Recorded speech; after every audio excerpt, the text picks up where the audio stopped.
एक बड़ी साजिश लगातार इस देश में पुलवामा 2019, जब नरेंद्र मोदी के दोबारा आने के सारे रास्ते बंद हो गए थे,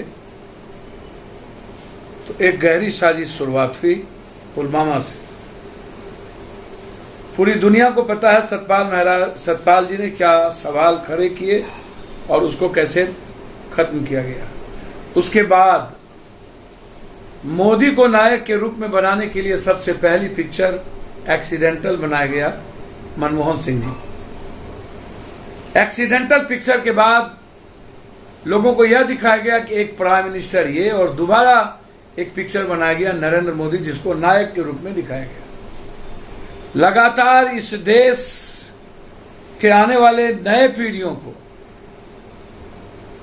मार्केटिंग के द्वारा एक साजिश के तहत देश के विकास से, जरूरत से, रोजगार से, किसान से, आम आदमी के सरोकार से और हमारे देश की जो इकोनॉमी है, हमारा देश की जो एजुकेशन और स्वास्थ्य व्यवस्था है, उसको कंप्लीट रूप से दूर रखने के लिए लगातार एक पर एक साजिश। नरेंद्र मोदी सदी के महानायक हैं। पीएम के रूप के बाद मिशन कश्मीर बनाया गया, नफरत पैदा करने, कश्मीर फाइल्स बनाए गए कि हम नफरत को पूरे देश में भड़का सकें। और जब कश्मीर फाइल्स के बाद देश में इस पर कोई बहस शुरू नहीं हुई, असर नहीं हुआ सिवाय मीडिया के, गोदी मीडिया के, तब जाकर के फिर एक पिक्चर, जब सारे रास्ते नरेंद्र मोदी और बीजेपी के बंद हो गए, तो उन्होंने 2024 और इन क्षेत्रीय चुनाव को जीतने के लिए एक पिक्चर का पुनः सहारा लिया। जो जिस तरह कश्मीर फाइल्स को गलत तरीके से प्रस्तुत किया गया तोड़ मरोड़ कर, उसी तरह एक पिक्चर बनाया गया कश्मीर केरला फाइल्स, केरला स्टोरी, जिसके बारे में अंतिम में जब नरेंद्र मोदी लगातार क्या क्या शब्द के प्रयोग मंदिर मस्जिद से लेकर, हिंदुत्व से लेकर, गाली से लेकर, घड़ियाली आंसू से लेकर नमाज तक पढ़ने की बात कह दी गई, तब शुरुआत हुआ बजरंग दल। ये वही बजरंग दल है जिसको विनय कटियार भारत के एक सदन में रहने के बाद कुसुम मिश्रा 13 साल की एक बच्ची के साथ बलात्कार करके, यौन शोषण करके 4 दिन तक कैद रख दिए। उस आरोप को दबा दिया गया। क्या कहा जाएगा इस बजरंग दल को? बलात्कारी बजरंग दल, या विनय कटियार जी को हनुमान की तरह प्रस्तुत आप करें, या विनय कटियार जी यदि बजरंग दल को लाया और बजरंग दल अब हमारे आस्था का सबसे बड़ा प्रतीक, जिस पर हमें गर्व है, हनुमान जी, उसको जोड़ा जाना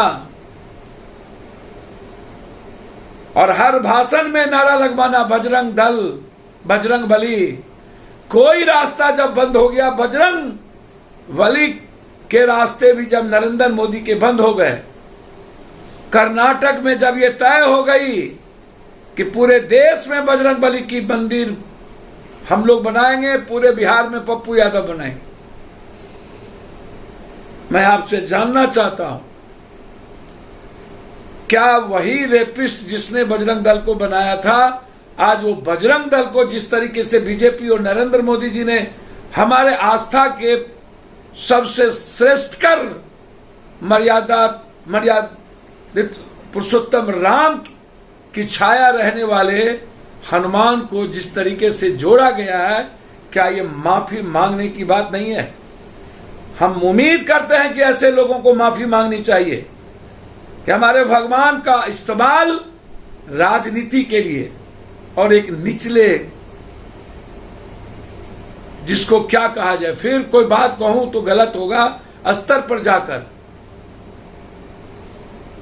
हमारी मर्यादाओं को तार तार करना। और जब सारे रास्ते बंद हो जाते हैं, तब आता है केरला स्टोरी। इस स्टोरी को भी बहुत जिस तरीके से इन्होंने पिक्चर बनवाया है, अंतिम पिक्चर है इनकी 2024 के पहले, इसके बाद मुझे नहीं लगता चुनाव जीतने के लिए इन शब्दों के अलावा, इन पिक्चर के अलावा इनके पास कोई रास्ते बचेंगे। इस को प्रस्तुत कर जिस तरीके से इसने चुनाव में ऐसी चीजों का प्रयोग किया है, चुनाव आयोग को बीजेपी पर बैन करना चाहिए, नरेंद्र मोदी जी के प्रचार पर बैन करना चाहिए, कभी बजरंगबली और कभी गलत पिक्चर, ऐसे पिक्चर को बैन करने की जरूरत है। बिहार में जहां जहां बीजेपी की सरकार नहीं है, ऐसे पिक्चर को बैन करिए। इससे आने वाले पीढ़ियों पर गलत असर पड़ता है और ये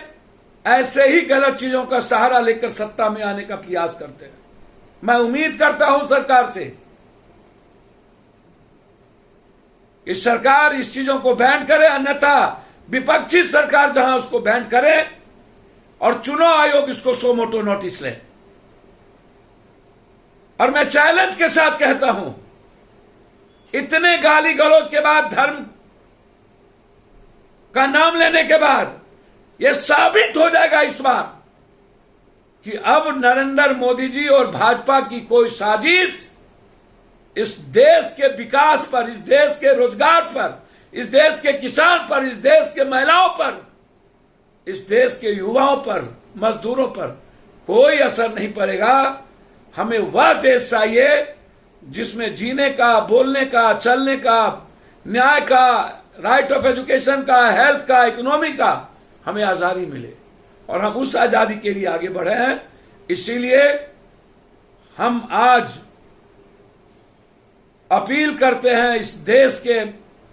हर अंबेडकरवादी लोगों को, हर बुद्धवादी लोगों को, हर मानवतावादी लोगों को और संविधान पर आस्था रखने वालों को कि ऐसे प्रोपेगेंडे का खिलाफ कर हम सबको सोशल मीडिया पर आवाज देना चाहिए। धन्यवाद।